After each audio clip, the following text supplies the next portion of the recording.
Ito yung pinakamasarap na parte ng pagiging ama. Yung maipag-prepare mo ang anak mo ng gusto nila, pero kumbaga in a simplest way.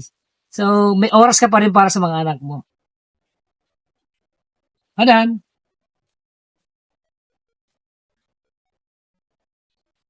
Oh, look.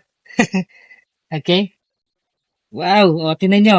Medyo kumukulo na siya ng konti.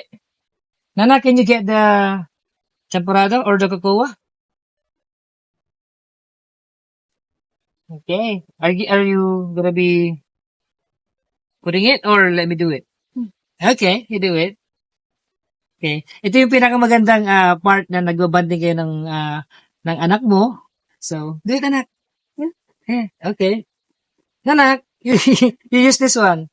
Use this one. Okay.